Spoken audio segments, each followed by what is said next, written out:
नमस्कार मंडळी, मी भारती कापसे तुमच्या सर्वांचं खूप खूप स्वागत आहे माझ्या यूट्यूब चॅनलवर. आता बऱ्याच महिन्याने व्हिडिओ बनवायचा विचार केला आहे. म्हटलं आयुष्यात काहीतरी नवीन सुरुवात हवी. आता मुलं पण मोठी झाली आहेत, तर त्यानिमित्ताने आज पहिला व्हिडिओ म्हणून निर्वाणीच्या बड्डेचा व्हिडिओ शेअर करते. निर्वाणीला खूप प्रेम द्या आणि तुमच्या सगळ्यांचा खूप आशीर्वाद द्या.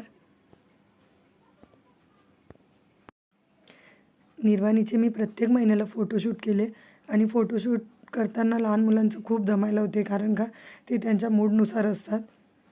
तेव्हा खूप असं वाटत होतं की उगाच आपण हे सगळं करतो आहे, पण आता जेव्हा हे बघते तेव्हा एवढा आनंद होतो आहे, कारण का प्रत्येक महिन्याला निर्वाणी कशी वेगळी वेगळी वाटत होती ते आता एकदा बघितल्यावर असं वाटते किती वेळ पटकन निघून गेला आणि निर्वाणी 1 महिन्यापासून आता 12 महिन्यापर्यंत आलेली आहे.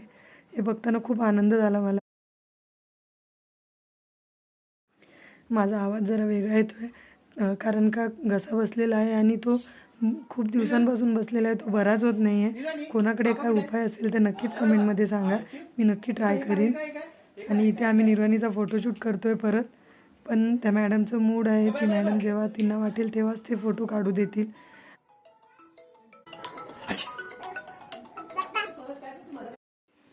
आता तुम्ही ऐकलं असेल निर्वाणीला पापा बोलताना. आमच्या घरी बेल जरी वाजली किंवा कोणाचाही फोन वाजला तरी निर्वाणी पापा पापा सुरू असते तिचं. आणि इथे मी आता फायनली आली आहे मदत करायला फोटोशूटसाठी, कारण का ती ऐकत नाही आहे. ते विचार केला तिचा माइंड डायवर्ट करून फोटो काढूया. तसे तिने नंतर आम्हाला थोडे फोटो काढू दिलेत. एक फोटो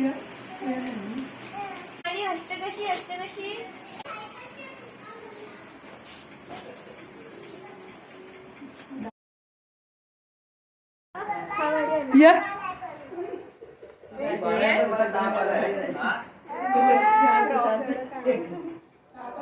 लाडू ये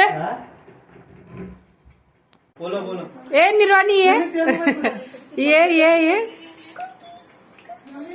या या ये इकडे चल लाडू घे.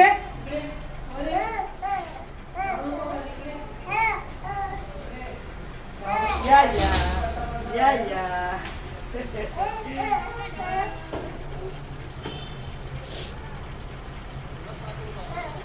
खा खा तू. जसे नेहमी म्हणतात की मुलांना मुलंच पाहिजे असतात. एरवी निर्वाणी कोणाकडे जात नाही, पण आता जशी लहान मुलं आली आहेत तर त्यांच्याबरोबर खेळायला आली आहे. आणि हा केअरिंग दादा तो तुला कधी सतवत असतो, कधी तिची केअर करत असतो. माझ्या चॅनलला सबस्क्राईब करा आणि बेल आयकॉनवर क्लिक करा, म्हणजे माझ्या येणाऱ्या प्रत्येक व्हिडिओची नोटिफिकेशन तुम्हाला मिळत राहील.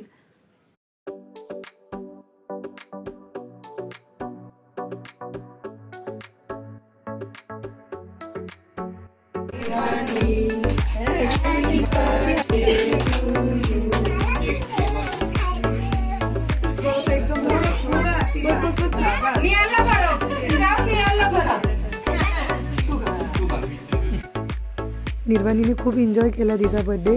आणि आता आपण भेटूया नवीन ब्लॉगमध्ये. तोपर्यंत निर्वाणीला खूप सारं प्रेम द्या आणि स्वस्थ राहा.